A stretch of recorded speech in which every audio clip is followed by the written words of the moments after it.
Welcome back. We to preview Saturday afternoon's Premier League match between Manchester United and Leicester City at Old Trafford. Pascal, starting with the home side, obviously in that match on the back of a terrible result against Cambridge in the FA Cup. Yeah, obviously, I think even though it's a tough place to go, on a Friday night to Cambridge, the pitch was in a poor state. It was hard for Manchester United to play their best football, but Cambridge, they are a mid-table League Two side, and they faced the United team. There was some players missing for United. I think Rooney and Mata were both rested, but Falcao and Di Maria both started that game. Obviously, they're the two headline players. They're global superstars, them two. And you'd expect them to score against the best defences in the world, let alone a Cambridge United team. So to go 0-0 there, even though the pitch was bad, it is a bad result for them. I fully expect them to still win the replay. Back at Old Trafford, it's a great thing for Cambridge. Getting all that money. I saw that I think they're going to improve the toilets at the club. They're just going to use the money for basic things, but it's good for the club. But I think Man U in that game, to not be guaranteed a place is disappointing because you look at the other teams that have gone out: Chelsea, Man City, Spurs, Everton.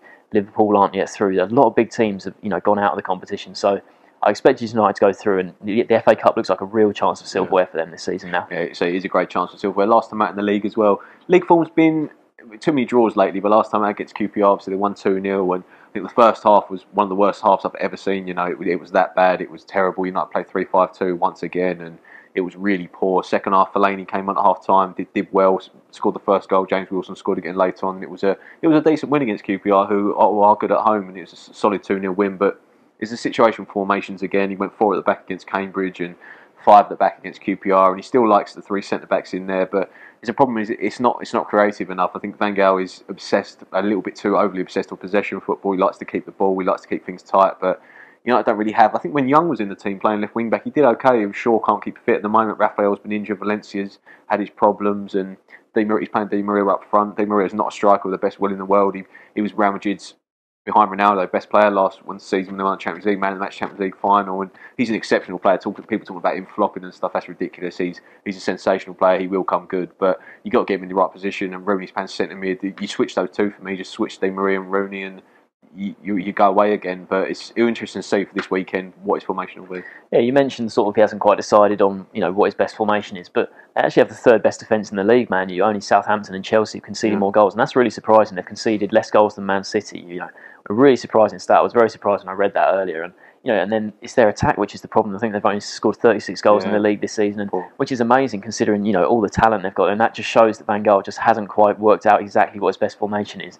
Whether he can play Van Persie, Falcao, Rooney, Di Maria, Mata all in the same team is probably not the case because out of those 5 you'd probably say Mata's the one that's going to drop out, but when he's played this season he's been a key player. He scored some big goals for them, so it'll be interesting to see if Falcao stays beyond this season. People saying he's might not extend. Obviously he's only on loan for 1 season, so it'll be interesting to see. And I think that he's got to work out what his best formation is up front, because Rooney as a centre midfielder, I think probably still best as a number 10, but in the current system he has to drop back probably too further deep than he needs to. So very interesting up front for United at the moment. It will be interesting going to this game as well against bottom of the table. They obviously fancy to get some goals on the board. But Leicester have been in decent form. Obviously they've had the cup wins. They beat Newcastle in the last round. Sorry, the round before, and then went to Spurs. I think the result at Spurs got sort of overlooked with that crazy weekend in the cup, wasn't it? Well, obviously Bradford won and Middlesbrough won at City, but Leicester won at Spurs 1-2-1, and they're obviously in the next round, and that was a really good win. But last time out in the league was disappointing. They lost against Stoke and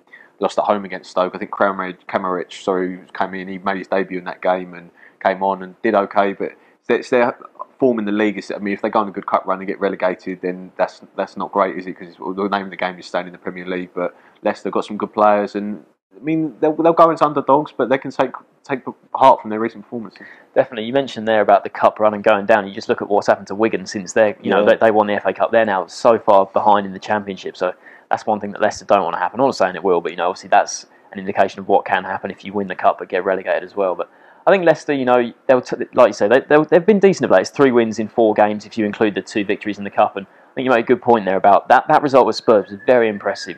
Given that they were, I think it was 2 goals in the last 10 minutes they scored, and to go through with all the teams that have gone out, they might fancy a deep run in the cup, but I think they'll go here. Not many people give them a chance at Old Trafford, but they did beat United 5-3 in the reverse game. It was an incredible game at the King Power Stadium. That was Leicester, at their best at the start of the season. They had that great start to the season because their fixtures at the start of the season were really difficult.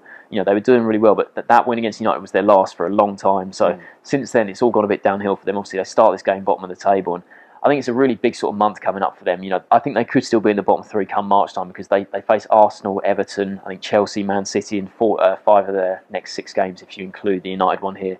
They host Palace in their game next week. So I think the Palace game is a big one because they probably won't win here. And next week at home to Palace is a huge game for them. But Palace, they're in really good form against Alan Pardew, and I think they've got a really tough month coming up. And it wouldn't surprise me if they're still bottom in March, really.